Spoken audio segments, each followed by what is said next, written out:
Hi everyone, and welcome to this episode of Talking Treasure. I'm your host, David Iron Carpenter.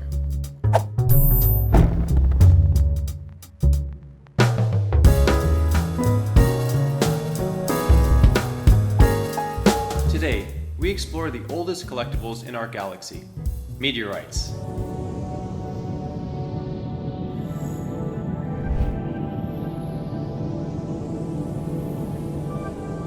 The objective of today's video is to demystify meteors and meteorite strikes and show why these are becoming some of the hottest collectibles to buy.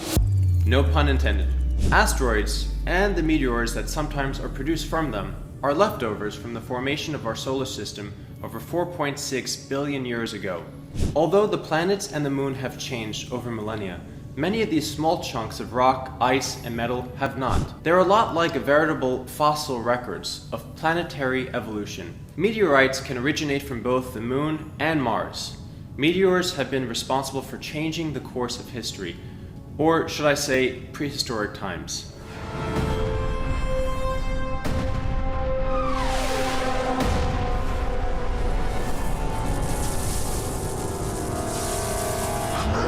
While people assume that meteorites are a homogeneous group of objects, if you actually visit your local natural history museum, you could see that there is quite a variety.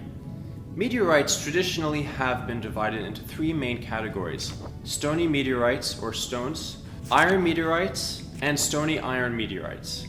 These are all grouped on the basis of the proportions of rock-forming minerals and nickel iron, a metal alloy they contain. Stony meteorites make up about 94% of all known meteorites, irons about 5%, and stony irons about 1%.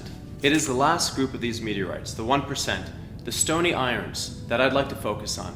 They are the rarest and coolest of the group, and the meteorites that I actively collect. Okay, so let's see one of my favorite meteorites. This is the Seymchan meteorite that sold for 1.7 million euros. And you can see the beautiful Olivine crystals all around it. And it's definitely prized among collectors, and these pieces go for really big bucks. Pallasites contain large, beautiful olive green crystals, a form of magnesium iron silicate called olivine, embedded entirely in the metal. I'd like to refer these crystals as space jewels. Sometimes the olivine does not occur as a single crystal, but instead as a cluster. Elsewhere, it can create a pattern of veins through solid metal called Widmanstätten patterns. And here we have a big slab. It's very heavy. You could see these Widmanstätten patterns. The jury is still out about how Pallasite meteorites are formed. Some scientists believe that they were formed in melted asteroids in a similar way to iron meteorites, where dense iron metal goes towards the center to form an iron core.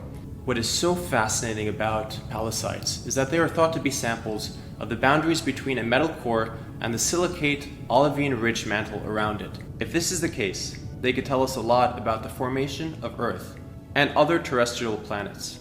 They are in fact the key to the further research of our planet. This particular and super rare Seymchan iron pallasite sphere was found in 1967 in Magadanskaya Oblast, Russia. It is one of the largest spheres in existence, and I'm very fortunate to own it.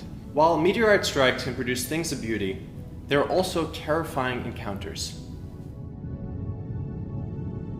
It's a lot of fun to be able to see and interact with these extraterrestrial stones. I started learning about the market by visiting Christie's and their fossils, minerals, and meteorite sales.